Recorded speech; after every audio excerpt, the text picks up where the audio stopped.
is hard as hell. United, Tottenham, Arsenal. Watch my lips, and I will spell. Cause they don't just play, but they can rap as well. Liverpool FC. My idea was to build Liverpool into a bastion. Anyway, welcome to another episode of the Anfield South preview show with a slight little twist because, we had a midweek game against Ajax in the Champions League. So we'll cover that a little bit too in this preview show. But, hey, people, it's a new face to you lot, but not to us. Greg, what go on, man? Yo, what's going on, people? A long time still, isn't it? It's been a while, man. It's good to see you, brother. Yeah, it's all good, man. It's all good. Still there in the background, man. Still there. Yeah. And Rhian Brewster, we all know him. What you saying, my brother? Something, all good, mate. All good. And of course, man, Sam the engineer, man. What you saying, my bro? What's going on? Can I just say 5 in a row now, bro? 5. Yeah, I'm here, present and ready like I'm not. Yeah, 5 in a row. Yeah, that's 5 preview shows from home. Let's see you down at the podcast. How you know I'm at home? Don't put me out there, bro. Anyway, let's just quickly jump back to last night's events in the is it Johan Cruyff? Is that what they call it? Arena, Johan Cruyff Arena. Obviously, we won the game 1-0 away at Ajax, who were good football inside. That's not a bad result, is it, Rhian Brewster? Nah, it's a great result, to be fair. In all fairness, it was a grind. I felt like a grinded out result. It needed to happen. I don't know if you boys felt it, but I felt that the lads, they're still reeling from the loss of the big man. So it was nice to see them get that result, man. You know what I mean? It was lovely. It weren't great to watch, but yeah. Most importantly, Greg, a clean sheet for the makeshift back four, Well, man. it's an amazing achievement when you think we've got Adrian in goal, because from what I can remember of the match, boy, he was doing a madness still, you know what I mean? But yeah, clean sheet. What else can you ask for? Away from home, first game in the Champions League, 1-0 win, clean sheet, 3 points in the bag. You know what I mean? Ticks all the boxes. Not bad. And Sam, Joe Gomez, man, how do you rate his performance in the absence of Big Verge? Do you know what? I think he done really well, man. He started off, I won't say he was jittery, but Adrian gave him the jitters with that first little collision they had when he came out. And, I'm sure I saw Gomez beckoning him to stay in goal, but he came out anyway and they had the little clash. But after that, he settled. Yeah. He was quite dominant in all these challenges, and I actually felt quite comfortable. It wasn't one of those games where I was worried about a mistake or, he actually seemed like he was in control. And now, supposedly, he's the senior centre half. This is really what we need to see from him consistently. So I'm pleased for him, man. I'm happy for him. And Fabinho didn't do too badly back there as well, but I think we all know what Fabinho gives us playing at centre-back. He was absolutely excellent. He was outstanding. And, of course, Ajax had a couple of chances. There was a few scares in there, but, they're not... I think people expect Liverpool to never concede chances, so no one to have shots on goal, but that's just not football. It's not realistic. So they had a few chances, but I think in the main, like you said, Leo, we ground out the result, and I think that was definitely needed after the loss of Big Verge, just to grind out the result, clean sheet, 3 points, away from home, Champions League, take that and run all day. You know what, yeah? I don't want to cut into thing, but the one thing I want to mention, though, yeah, which is a bit worrying for me, is Trent, yeah? I don't know what's happening, but I'm just finding, I know his defending side of things ain't that great, yeah? We all know that.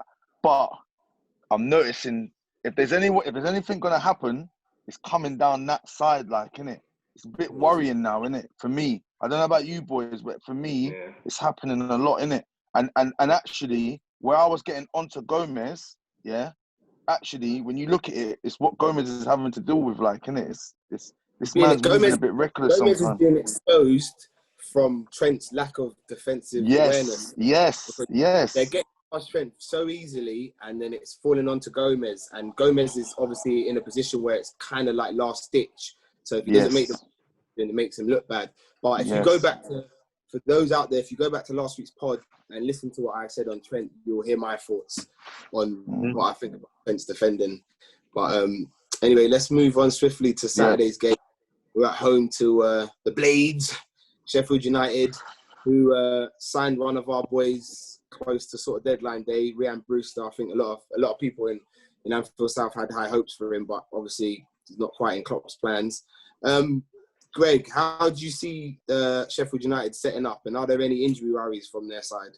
I mean, I know it's early for team news, but is there anything you're hearing on the grapevine? Well, yeah, it's quite early for team news, so we don't know fully the full extent of who will be playing.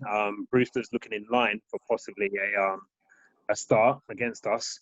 In terms of them, I've watched them on 2 occasions this season, and they don't look like the Sheffield United of last season, where they looked very defensively sound and grind out results and performed really well against the top 6. They are currently, right now, 4 losses, 1 draw, and shipped a load of goals as well. So we're at home. I expect to win, but I don't know. You never know in the current climate with no crowds and no pressure that way. It's a difficult one to call. Do you think Chris Wilder has sort of shifted his style, Sam? So in the first season, obviously you play a bit more pragmatic so that you can maintain survival in the Premier League. But now they've had a season in the Premier League. Do you think he's shifted his style to play a bit more football? I do, before they were solid. They were just solid and they were a big threat on set pieces. And the back three, it just seemed to work for them. Whereas now they're trying to move the ball around a bit more. They actually haven't got the creativity to play that way. And I mean, Brewster might help them with that in terms of when they do actually create chances, but they don't create a lot apart from set pieces. And I don't know whether he feels like now, second season syndrome, we have to change it to be able to survive.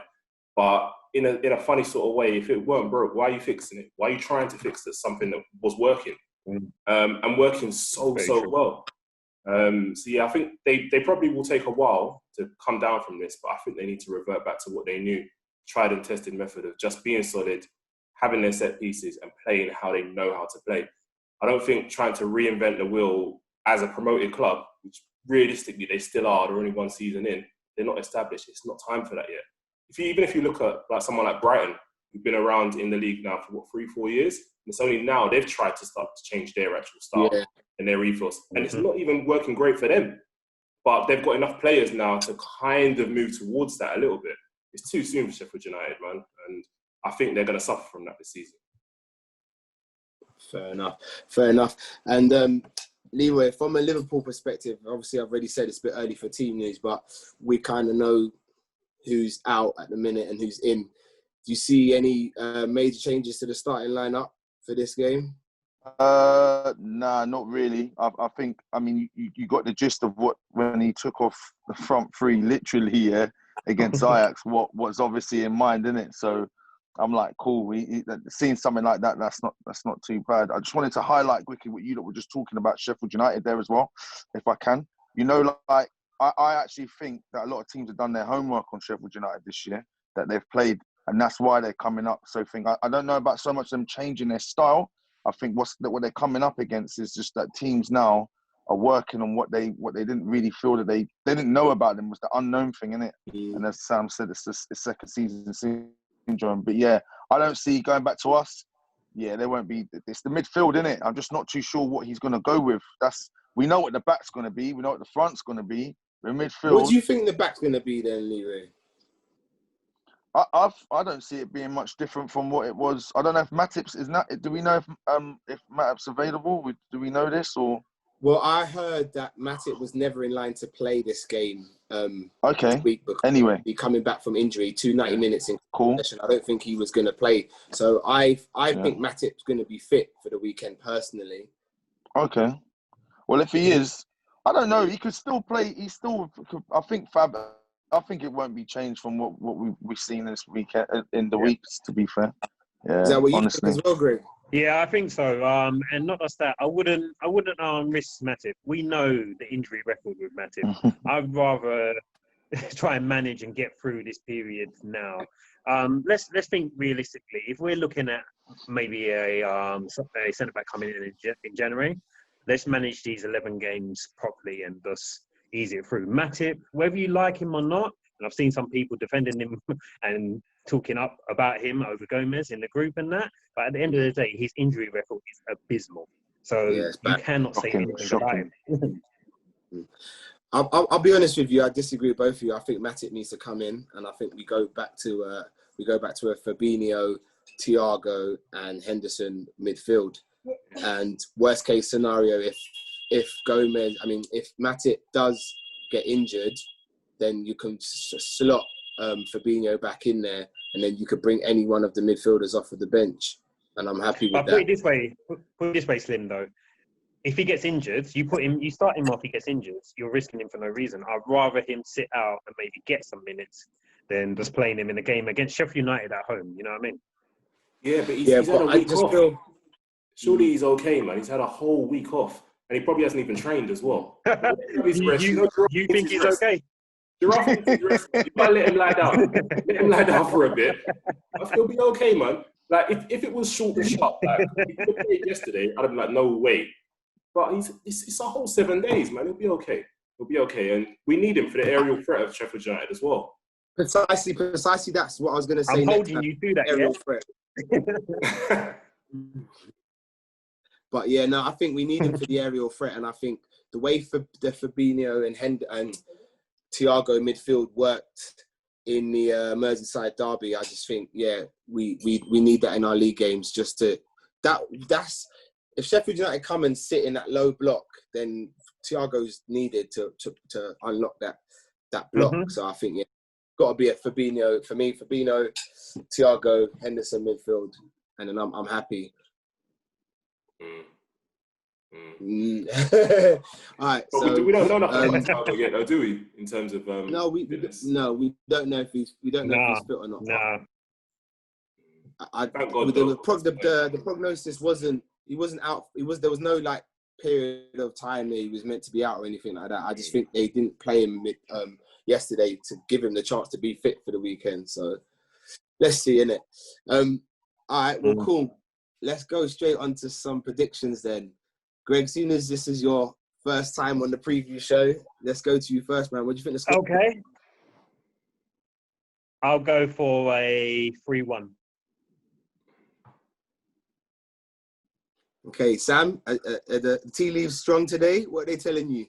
The juju is not that strong today, because Greg just took my shit. Yeah, that's what I was going to say. But I'm going to go away from that now.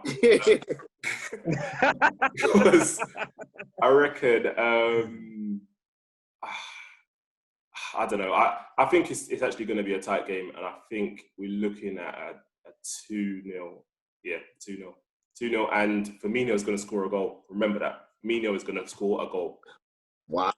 In a football match, Firmino, not training, going to score a goal in a football match. Like, just watch this. 2-0. Rhian Bruce, what do you reckon? It's a 2-1, I think, to be fair. It's a 2-1. And you know what? They're going to score first as well. That's what's going to happen. That's in my thing. That's what I'm feeling. Stress. Okay. I know.